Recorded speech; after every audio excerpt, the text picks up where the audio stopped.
This is the Natural History Museum. Welcome to NHM Live. In a couple of minutes, you'll be meeting one of our scientists. This is your chance to ask some questions directly. We look forward to hearing from you. Let's find out who our scientist is today. My name is Pip Brewer, and I'm Senior Curator of Fossil Mammals at the Natural History Museum.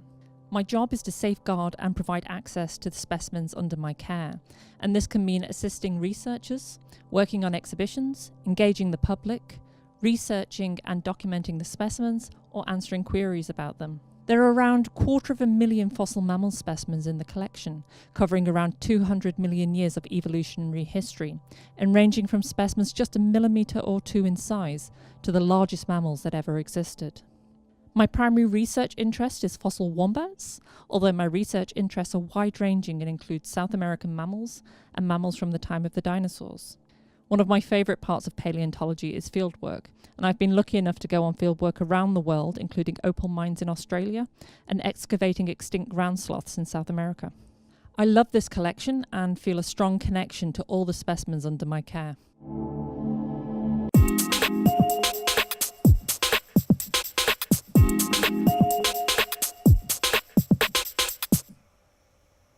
Well, hi everyone, welcome to NHM Live here at the Natural History Museum in London. My name is Alastair, I'll be hosting today, and I'm joined by Pip Brewer, as you saw there, Senior Curator of Fossil Mammals here at the museum. We've got some wonderful specimens out today to show you, and as always, if you have any questions for us, please send them in and we'll try and get through as many of them as we can during the show. Thanks very much, Pip, for coming along today, and thank you for bringing this amazing array of specimens. Now, before we start looking at these in a bit more detail, can you tell us a little bit about the time period these are from? Because they are fossils, but they're not quite as old as the dinosaurs, are they? Absolutely not. All of the specimens you see here are fossil mammals. So mammals evolved about the same time as the dinosaurs in the Mesozoic, but they didn't go extinct at the end of the Cretaceous mass extinction. However, the specimens we have here are all from the Pleistocene, which is quite recent. It's about 2.6 million years to about just under 12,000 years ago. So it sounds like a long time, but in the grand scheme of the history of the Earth, it's a blink of an eye. Geologically, it's very recent, yeah. Has anything from that time period still lived through to today? Absolutely, because it is quite recent, we do have a number of animals which have made it through. However, we also have quite a large number, particularly large-bodied animals, which did not survive. Right. Now, you've brought along a selection of highlights today, and there's lots of fascinating stories behind them, which is what we're going to explore today. But before we do that, how does our fossil mammal collection compare to other museums? Is it a particularly rich collection here? Yeah, I mean, we're really lucky to have one of the largest fossil mammal collections in the world here. So we have about 250,000 specimens, although over half of that is actually specimens from the Pleistocene. And they've been collected over about 350 years. So it's quite a historic collection as well. Fantastic, and a lot of stories with those, and we're going to look at those today. So let's dive straight in. Now, this specimen immediately catches my eye.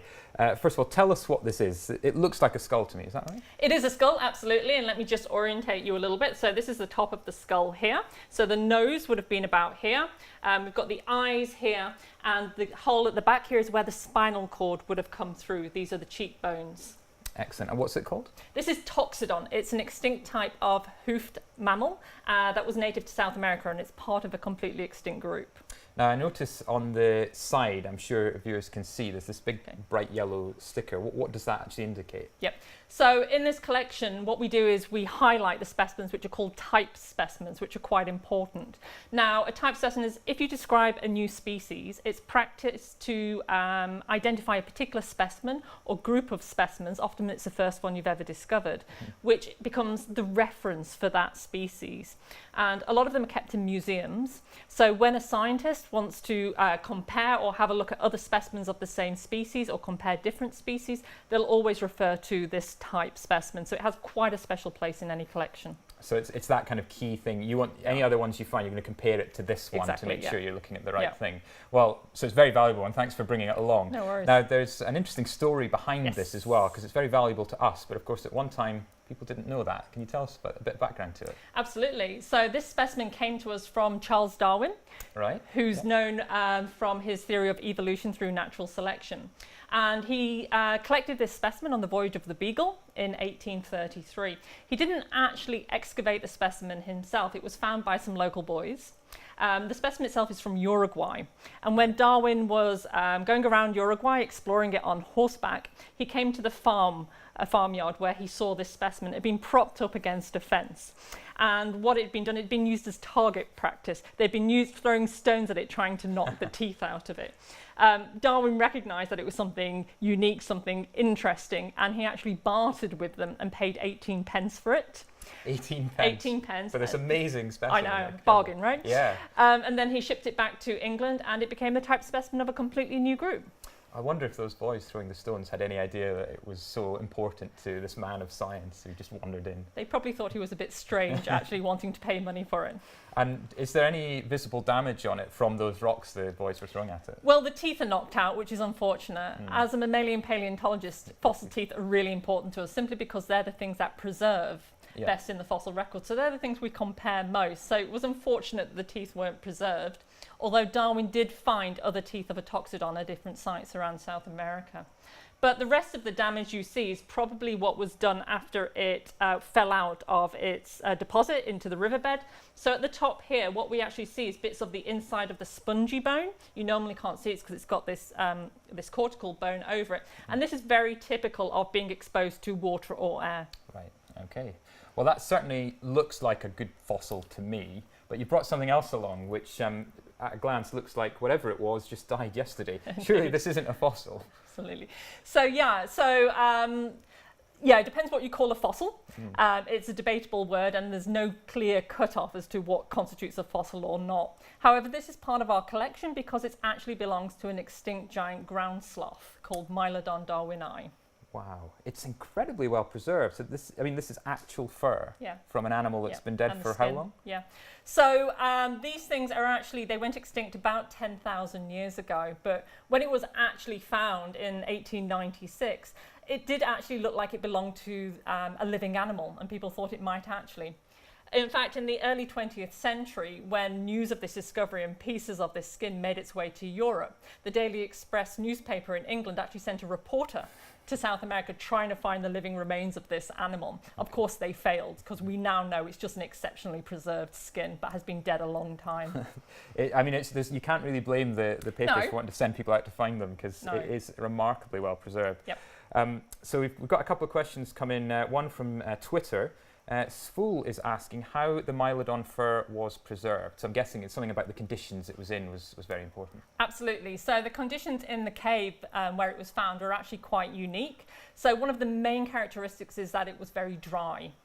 Right. It's also quite cold. There's also a lot of mineral salts in that cave, and all of the deposits are capped off with a nice layer of bat guano or bat poo as well, which nicely preserves it all. Keeps it warm. Is it in there? Yeah, keeps it preserved. Keeps it preserved. Excellent. Another question coming from Periscope. Are there any human fossils found around the time? I'm guessing of these fossils here. Any humans there? Yeah. So there were actually some evidence of humans in Mylodon Cave, and when people first found these remains, the excavations weren't done quite as methodically as they could be, and the bones of the Mylodon were mixed up with those of the humans. And in fact, in the middle of the cave, there is a big rock fall. And people, when they were looking at this, there was one theory that actually humans had kept these giant ground sloths at the back of the cave, and this rock fall was keeping them in a kind of a pen. Obviously, that's proved to be not the case anymore. And it turns out that the Mylodon and the humans were occupying the cave at different times. Right. However, they did overlap in time in some places as well, and there would have been humans probably around with all of these animals. Excellent. And somewhere. I guess maybe did they have any part to play in the subsequent extinction of these animals? That's a good question, and the subject of ongoing research and debate. So researchers around the world, and particularly at the NHM as well, are all investigating what has gone on in the Pleistocene, 2.6 million years. So 2.6 million years ago, we started into an ice age. And an ice age is characterized by periods of cool climate and periods of warm climate, and this oscillation. And so what researchers are trying to do is try and understand how animals reacted and survived to these different changes in climate, whether their ranges changed and whether they became extinct as well.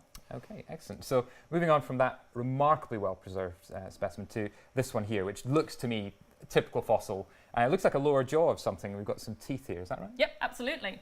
So this is a type of extinct marsupial. or pouched mammal, kind of like a kangaroo. Koala, kangaroo, that yeah, type thing. exactly. Yep. And so if I just show you, this is the lower jaw. This is the front of the jaw, and it would have had projected up here and contacted with the skull. So these are the molar teeth, or the chewing teeth here. And as you can see, it's a little bit worn on these, but in a younger individual, they would have had two very sharp crests here. We would have also seen similar ones on the upper teeth, and they would have sheared past each other to shear off vegetation. I see what you mean now about the teeth being such an important part of the fossil to have. And you say it was a marsupial, a bit like a kangaroo. Yeah, and in fact, when it was... Would it have looked like that at all? Yeah, when it was first named in 1873, Richard Owen called it Palocestes, which actually means giant leaper, because he thought it was an extinct type of kangaroo. Yeah, but I've actually got a jaw of a kangaroo here. This is a western grey kangaroo. And if we can just compare these teeth, we can see that the kangaroo also has these two crests going across the molar teeth in a very similar way. However, if you can imagine the size of a grey kangaroo when it's standing upright, it's not a small animal. Not at all, no. So maybe 4 foot or something like that. Now look at the size of those teeth, and the difference between them is absolutely massive. And actually, when Richard Owen first described it, he called it the largest kangaroo hitherto known. And it was really an evocative image. So when the Australian Museum first actually made a model of Palocestes in the early 20th century, they reconstructed it as a kangaroo, and they had it, I think it was something like 9 feet 10 tall, absolutely huge thing, which is quite a scary thought to have a kangaroo going around like this. Imagine every time it jumped, what a thump it would make on the ground. A few earthquakes around. Incredible. But yeah, it was found in the 1950s or 60s to actually not be a kangaroo at all. It's actually related to wombats. Right. And that's just showing you, though, as time goes on, and I guess as we get more evidence, we begin to refine our image. Now, you mentioned there that Richard Owen was the gentleman that described it originally and thought it was this giant kangaroo. Now, he's quite a big figure in fossils and the history of science. He's actually the founder of this museum. Yeah. Now, he was very, very good at what his sort of talent was describing animals from bits of bone, but he was a bit off the mark with this one. Why was that? Because he was usually very good at it. You have to give him a little bit of a slack. He was working with completely extinct animals and things that were unknown to anyone else. And he was also working from quite fragmentary remains, mainly teeth, as we normally get to work with. And the thing is, teeth are adapted to diet. And animals which are even distantly related could have the same diet and therefore will have teeth which look quite similar. So, to be fair on him, actually, it was funny, in the 1950s when this was shown to be a wombat-like creature, the Australian Museum had not long actually finished the reconstruction of a second model. And they'd made it a little bit smaller, but it would still look like a kangaroo. Mm-hmm. And the story goes that when this paper came out, they took it out of the back of the Australian Museum and smashed it up. Which is quite unfortunate. But yeah, even now we're still trying to reconstruct what this looked like, and that's changed since the 1950s or 1960s. Some reconstructions show it looking like a llama-like animal, some like a tapir with a proboscis at the front, and others like a sloth because of its claws. Okay, excellent. Well, we've got a couple of questions come in about these specimens. One, this is from Andrew on Facebook. This is about, I think, the Toxodon. He's saying, did we ever hunt the giant ground sloths? The giant ground sloths? Sorry, that'd be Mylodon then, yeah. Did we ever hunt them? Well, that's an interesting question, actually. So we do know that there have been remains with cut marks on them. In fact, a site that I visited recently in Uruguay has the remains of lots of different giant ground sloths at the bottom of a river in a site called the Arroyo del Vizcaino. That's really not how you pronounce it in Spanish, but I'm English, so there we go. And this is a site in Uruguay which is being excavated by a university in Montevideo led by Richard Fariña. And at the bottom of this site, they've got lots of remains of these giant ground sloths, including some representatives of Mylodon, and some of them have been found with cut marks on the bones. Now, this is the oldest of such sites, but other similar ones are known as well. So some evidence there, really good. Excellent. We've got a question from Periscope. 10x is asking how long a Toxodon lived for. That's an excellent question, and not being one that we could possibly know quite easily. I don't know if any research has actually been done on that. What we normally do is we look at modern representatives, something similar, and would estimate it on that. We could also look at the size of the animal and compare the characteristics with other modern animals as well, and work out from that how long it would have lived for. Excellent. Okay. And another question, again, 10x on Periscope, is asking when did we start studying fossils? So when did the sort of interest in the scientific community come with these? Absolutely. Is it sort of a Victorian passion? Yeah, no, so a lot of it started with the cabinets of curiosities, which were happening in the 17th and the 18th centuries. So gentlemen of leisure or doctors who wanted to show that they had a worldly interest and a worldly knowledge would collect curiosities from around the world and show them in their cabinets. And that's where a lot of the major museums, including the British Museum and our collection, actually originated from these cabinets of curiosities. Mm-hmm. But people have been collecting and finding fossils for long before then, not always recognising what it actually is. Yeah. We even have evidence of ancient Egyptians actually finding fossils and collecting them and keeping them together. And I suppose, you hear stories about, early dinosaur finds. People thought they might be dragons and things like that. And it was only when kind of science began to catch up and begin to kind of put a name to these things. Yep, so fossils have been used in Chinese medicine for quite a long time, for example. Fantastic. Okay. Well, we've got one more specimen on the table I want to ask about. Now, this immediately to me strikes me. It looks a bit like a reindeer antler. Is that true? Well spotted. It is indeed a reindeer antler. This particular specimen was found in Earl's Court, which is now central London. Right. It was found about 1886, but it was found in the grounds of somebody's house. Back when Earl's Court was countryside. Right, okay, so it's not the city that it is now. Not the city that it was now, but there was a house on that site, and it was owned by a John Hunter, best known because of the Hunterian Museum in central London. You see a picture of John Hunter right now. He was an anatomist. He was interested in fossils and animals and anatomy in general, actually. He was actually a surgeon. And so he had this house, and he had this exotic menagerie in his front yard, and there's a picture of somebody depicting of what it might have looked like. So he had this whole range of bizarre animals wandering around. It's funny because Earl's Court looks nothing like this today. No, this is not Earl's Court as you'd imagine it today. He had all kinds. He had like zebras, and Queen Victoria had given him something to wrestle, and what else? He had leopards that made the newspaper because they escaped. He had birds of prey chained up, and all these wonderful animals kept in his front garden. But he was also really interested in fossils as well. We know that, for example, he ornamented his pond with the skulls of various animals. So it's possible that this antler either came from his collection or was an ornament in his garden. There you go. I wonder how he would get on today if you found there was this rich guy, keeping all these animals in his front garden, as it were. Probably wouldn't get quite the same reception, I imagine. No, it would probably be hard to find a garden like that in... Well, in Earl's Court, certainly, yeah. Brilliant. Well, we've got a couple of questions been coming in. This one is from Andrew on Facebook, and Andrew's asking, do we think we have discovered the biggest ever terrestrial mammal? That's interesting. So have we found the biggest one that we think? So the biggest terrestrial mammal that we're aware of at the moment is Paraceratherium, which is pretty large. I wish I could pop to the collection and just show you a skull of it right now. Would it fit on the table? Yeah, it would just fit on the table, absolutely. Right. You can't be absolutely sure that we've discovered everything. Yeah, of course. You would think that something big you would see, but there's a lot of hit and miss to a fossil being preserved, let alone it being found, and actually knowing what you've got as well. So there could still be something out there, but at the moment, it's held by Paraceratherium. I think that's the exciting thing, is there could still be something out there that we haven't seen. There's yet. lots out there that hasn't been found. Excellent. Now we've got this question coming in from Twitter. This is Anthony Jones asking, did they eat plants, and what types, if so? We think this is maybe the Mylodon. Apologies, Anthony, if it's not. But what did they eat plants, and if so, do we know what kind? Absolutely.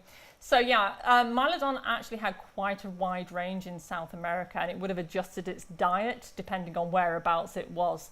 But yes, so we can look at the diet. Now I have a couple of drawers of dung of this animal. As you do. Yep, so we can look directly at what it ate, but that's only from one particular place, and it was definitely vegetation, but it would have varied from place to place. Definitely a plant eater. Yeah. Excellent. Okay.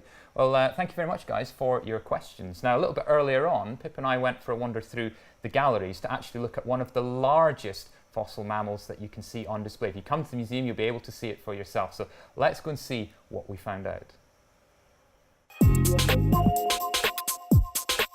Well, I'm here in the Hinsey Hall with Pip, and we're going to be looking at one of the new specimens that's been added to the hall in its redevelopment, this huge giant behind me here. So, Pip, what is this that we've got behind us? This is an American mastodon, or Mammuth americanum, to give it its scientific name, and it belongs to the same group of animals as mammoths and modern elephants, a group called the Proboscidea. Right, well, it's quite an impressive beast. I mean, how long ago did this walk the Earth? So the American mastodon evolved about 3 to 4 million years ago and went extinct about 13,000 years ago. And it was pretty widespread across North America. So it's known from Alaska down to Mexico and from the east to the west coast. However, this particular specimen was around about 30 to 40,000 years ago. All right. Now, just looking at it, it strikes me as it looks a lot like a mammoth, and I'm sure a lot of visitors, when they see it, the first thing you think of is sort of woolly mammoth. But there are some key differences, aren't there, between a mammoth and a mastodon? Can you tell us what they are? Absolutely. So, as I mentioned, they both belong to the same group, the Proboscidea. The Proboscidea evolved about 60 million years ago, so that's just after the end Cretaceous mass extinction. And there's about 200 species of taxonon from the Proboscidea. So the mammoths and the elephants both belong to the same subgroup within the Proboscidea, the Elephantidae, or the elephant family. And that evolved about 8 to 9 million years ago. So in contrast to this, the Mammuthidae, the family to which the American mastodon belonged, evolved about 25 million years ago. Right.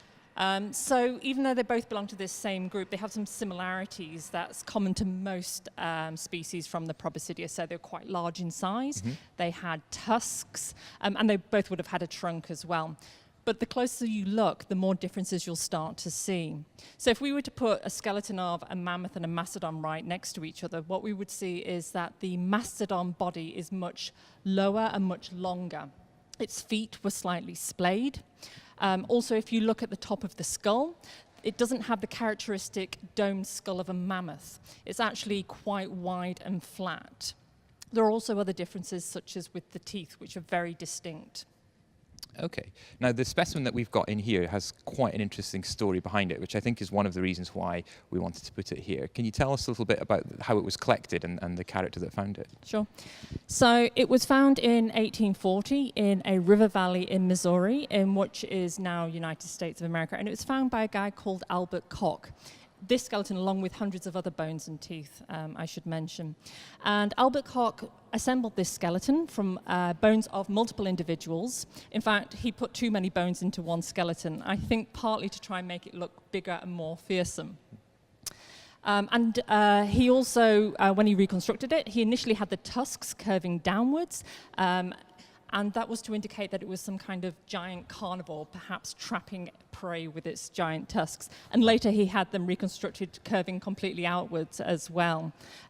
So he took this reconstruction and he toured it around North America and toured it around Europe as well. And people paid to come and see this specimen. Wow. He also actually wrote a paper on it, claiming that this was actually the Leviathan from the Bible. In 1842, the skeleton actually came to England, and Richard Owen, the founder of this museum, actually lobbied the government to purchase this skeleton, which they did, and Owen helped reconstruct it into its current pose. So this skeleton that we see here is the original reconstruction of Richard Owen. Fantastic. So Owen managed to correct the mistakes that Albert had made. Absolutely.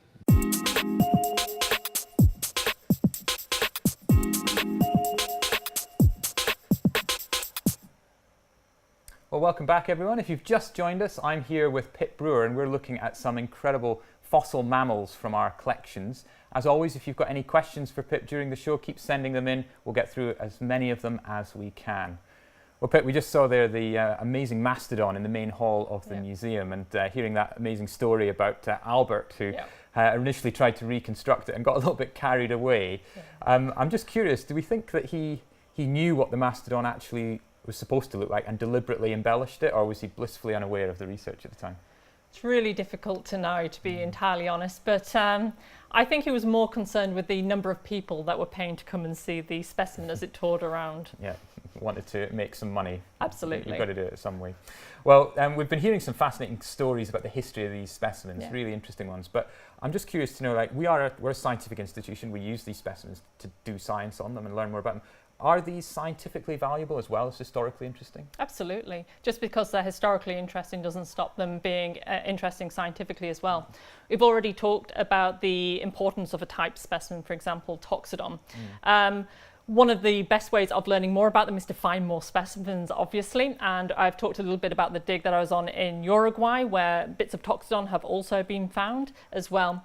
But work continues on these animals, and new techniques are developed which help us to ask new questions. And in fact, this particular animal, even though it was found in the first one was found in 1833, it's only until recently that we've actually realized what living animals it's most closely related to.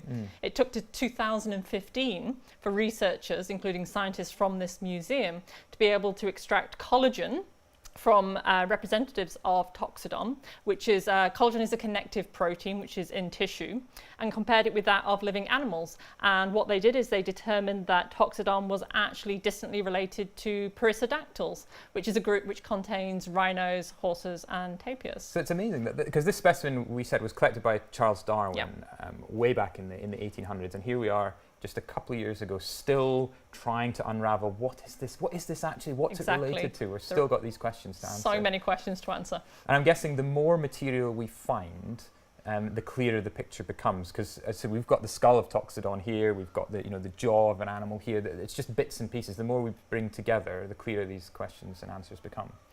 Absolutely, but even with animals that we know quite well, such as the Mylodon, there are still lots of different questions we can keep asking. So, for example, with Mylodon, somebody alluded to the dung and what their diet was, so we can look at their dung, but most animals we don't have the dung preserved and we can't look directly. So we've got to use different lines of evidence, and there are many different ways, which we've only just scratched the surface on. So, for example, we could compare the diet signal from the dung with the shape of the skull of Mylodon and the jaw muscles, how it chewed, the shape of its teeth.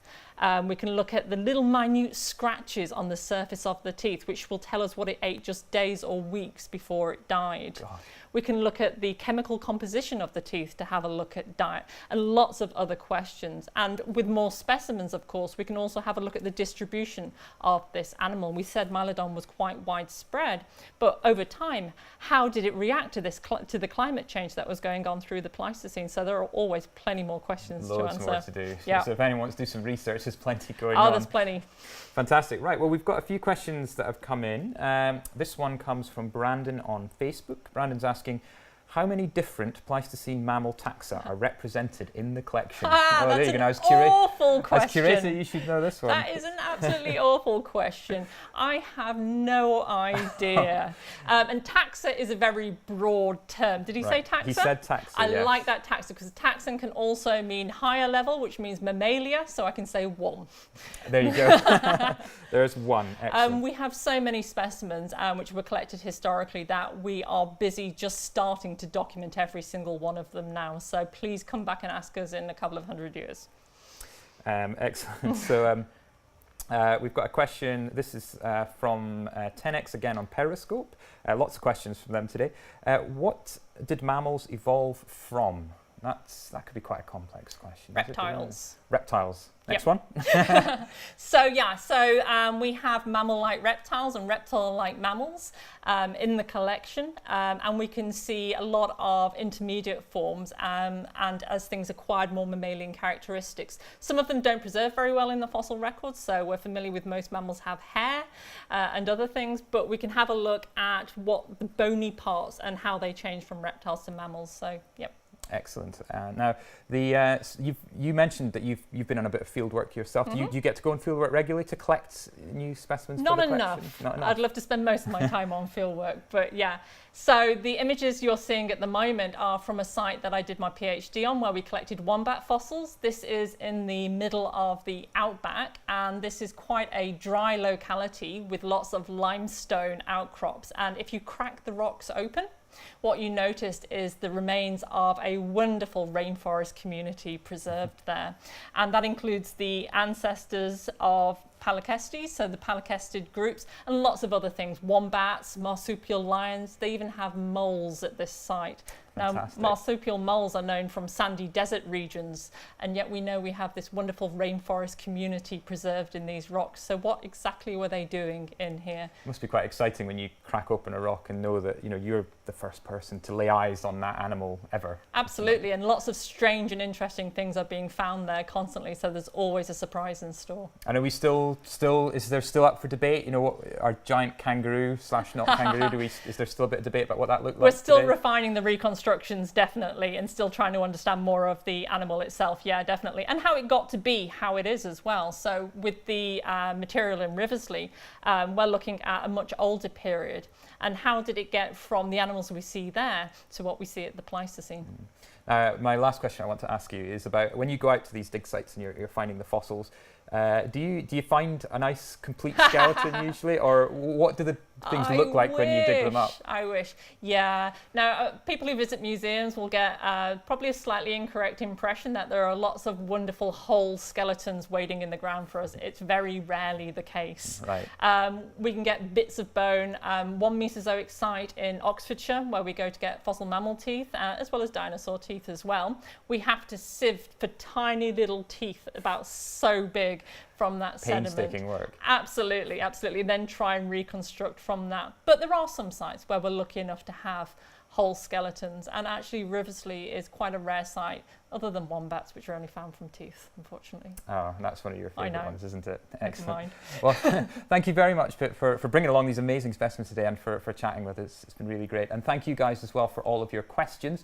If we didn't manage to answer them, or you've got any more, just keep sending them through. Pip will pop online in just a few moments, and we'll do our best to answer them. But thank you very much for joining us, and we'll see you next time.